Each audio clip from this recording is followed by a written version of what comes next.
practice session, but we're going to start with a little talk first. And then we're going to go to the pool and have some fun. You'll see what those are for in a bit. So this session is called Peace and the Modern Human Brain. Peace Technology and the Modern Human Brain. And the reason I call this this is because we're an evolving species and we're an evolving life form on this planet. And there's been an evolution of consciousness from when the first protoplasm started to form on this planet until our current day. And I like to think that we're in a constant state of evolution, and this evolution, if we look at the timelines of what's been happening in human history, we'll see that this is our evolving brains are setting us up to become peace-loving people who will, I'm predicting 30 years, we will never hear about war anymore. And I know when you think about that now, it's a kind of a shocking idea, especially in the state of affairs that we see currently.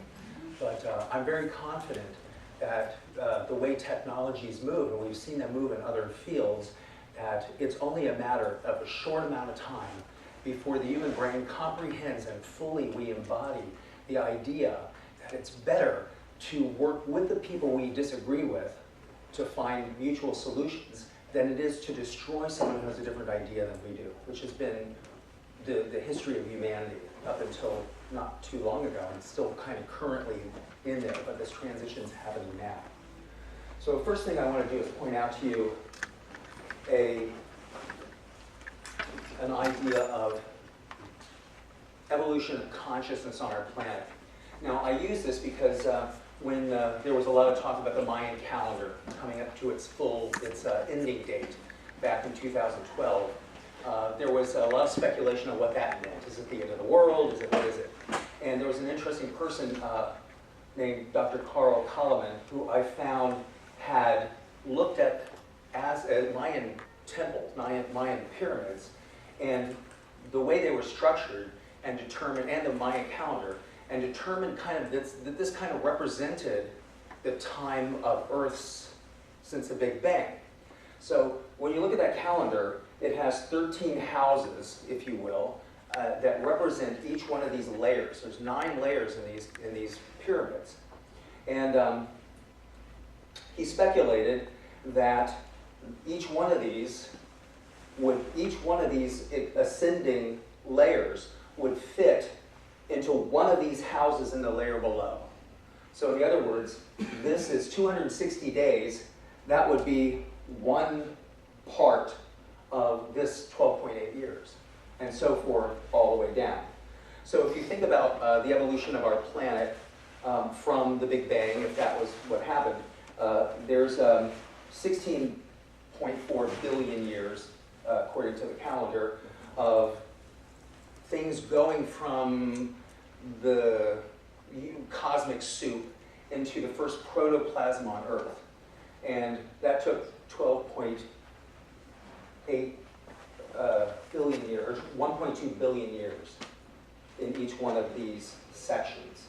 Okay, so you'll notice that there's these things here. These are kind of midpoint, high points in each one of these ages or eras, and also some kind of detrimental thing that happened. But what I want to focus on is more the nature of consciousness as these went. So the first kind of protoplasmic consciousness was really simple. It was action and reaction. When things became living life forms, the first consciousness was to avoid things that were going to destroy it and to gravitate toward things that were going to benefit it. Food sources versus things that were chemically going to destroy it or eat it. Right? Then the next section, the mammalian underworld, we start seeing a transition to land, and this is where we see the stimulus and response. This is where the consciousness went a little bit further than just, I'm getting away from these things that don't fit, to, oh, there's something, I want it. There's something, I want to avoid it. Now, these are not cognitive things, but these are things we see in parameciums and, single-celled organisms. Okay? Then, familial underworld, 41 million years, we start to see stimulus and individual responses. So instead of a group thing, we start making these, our ancestors would make a little bit more conscious choices about these things. Then we see the similarity difference level. This is the year that human beings started to appear out of the ape thing. And those were a greater ability to discern differences. Then up around here, we see this is where language starts in and reasoning powers start to be. Now we're not only just reacting to the environment, but we can start making abstractions on that understanding. These are all developments now in the human brain categories, right? Then around here, 5,000 years ago, we start getting laws. That's the first time human beings got out of the jungle law of if I'm stronger than you, I win. And if you're weaker than me, you're dead. To an idea that, well, you don't want to kill somebody just because they're in your way, or just because, you know, there's a level of civilization starting where we say it's not okay to kill in order to survive. Then we come up here, and we're working into this. This was the section I was born into in 1955, and it's going up to 1992. This was an interesting time period because this was the first epoch, if you will, where the generations as they were born, see, these are every 19 years. And we remember in the 60s, there was something that people called the generation gap, you know, but this epoch was the first time generations were born into a world their parents hadn't inhabited before. Before this happened, you could pretty much bet that if you grew up in a town, you would be living that life in the town. If you were a blacksmith, you'd be a blacksmith. If you were a farmer, you'd be a farmer. And the consciousness didn't shift that much from generation to generation. Now in this one, this is when generations really started to change.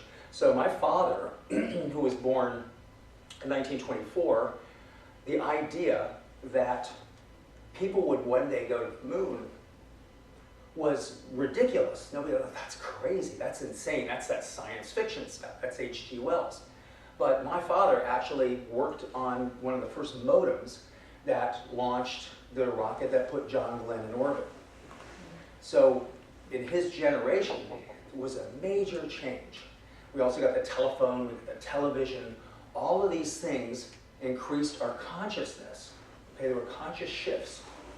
So then, right up here, we started seeing really quick changes. Now these changes were coming every, year for 12 years or so. And these are the things that we saw when our kids were being born. Like Chloe, if she's in here, she was in that area. And then the last year before, we started seeing massive changes. Every 20 days were changes in consciousness. This is where we saw things like Facebook coming out and all of these ways of communicating across these multiple technologies. So these things represent a change. And I'm not talking about the technological things in terms of science or the kind of technology we think of as technology with computers and things, as much as what those things did with our consciousness. We now can connect to people all around the world. We can find differences and similarities. We make connections through that. We learn through that. Our consciousness expands every day. We see things every day now that influence the way we think.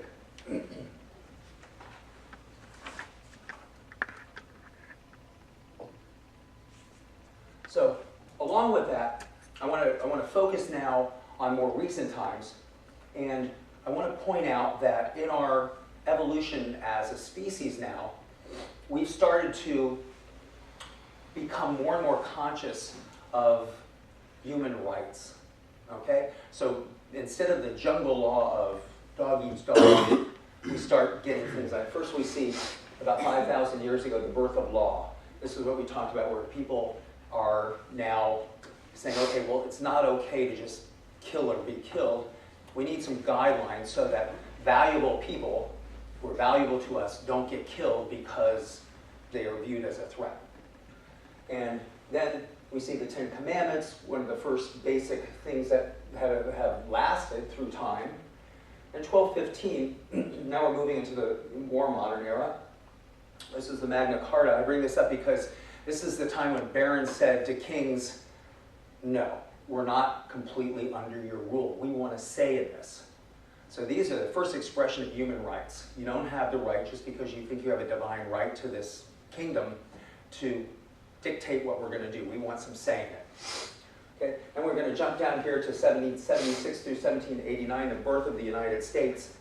And the idea in 1776, the Declaration of Independence, that states all men are created equal. Now this is an ideal that stands out among ideals in the human consciousness. Because this was a time when people said, no, not only are we not going to bow down to a king, but we recognize that you are a human being like we are, and you have no right to impose something on us without our consent. Okay? Now the interesting thing to me about an ideal is an ideal will last for a while, and it can be presented as an ideal, but it's in time that the ideal becomes clarified. Okay, so for instance, all men are created equal. Well, except those men we keep as property. They're not equal.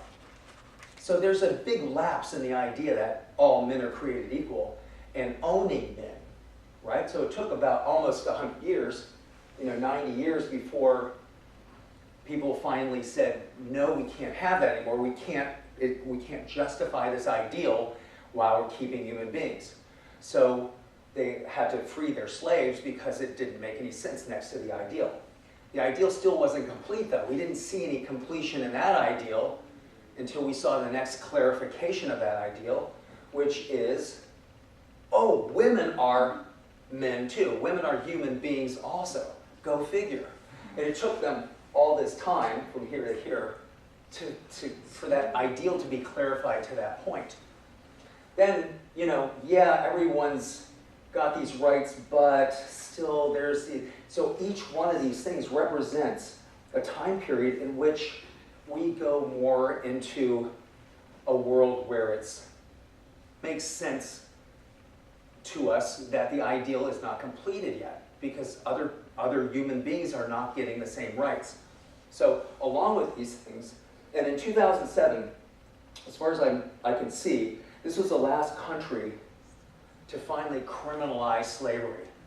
Now we all know that slavery still exists, indentured servitude is still around, but there are no more nations on the earth now that allow it. There's no more that sanction it.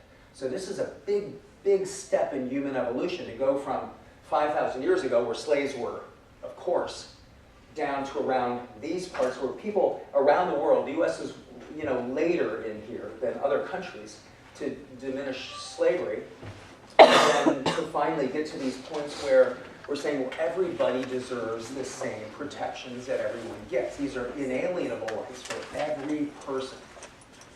So with that in mind, I want to just kind of point out here that this idea of inclusion is a first step in making peace. Okay, and this is a way of viewing the sense of self. So if you imagine that we have our sense of self, and when someone we have an argument with, we put ourselves in opposition to them, and we say, well, what I say goes. But when we extend our sense of self to family, for instance, I can have big fights with my family, but if somebody else from another family comes in and challenges one of us, we all gather into the sense of my family. You don't challenge my family, even though I fight with my brother all the time. If you fight with my brother, you're fighting me. So it's an extension of self into the family. Then we see an extension of self into the idea of a tribe. So now the tribe can have a lot of internal turmoil, but if another tribe challenges it, the tribe builds together. And you see this in tribes and associations, and then we get in nationalities where our nation gets attacked, and suddenly Democrats and Republicans are all united, we stand. It isn't something that's, those dividing lines disappear as we include each other in our sense of self. And the more we do this, the less chance there is of violence among them. So after 9/11, 2001, you didn't see a lot of bickering between, there was still some, but there wasn't the kind of division we saw in political parties in the US at that time period. Now that, of course, degenerated, but the more that this sense of self extends into further and further, more extensively, you get a less chance of violence. Justification for violence gets a little smaller and smaller.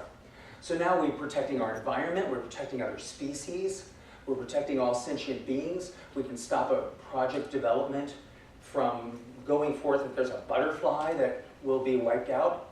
And this is an extension of sense of self to the sentient beings around us. We start getting a consciousness that we're part of a bigger thing. And that destroying any little part of that is destroying us. Whereas the more you maintain the idea of individual self and reject the idea, you exclude others, you get more of a chance of violence. And that goes from even a family. So people kill each other because if it's me or you, the sense of family doesn't exist. So I hope that makes sense.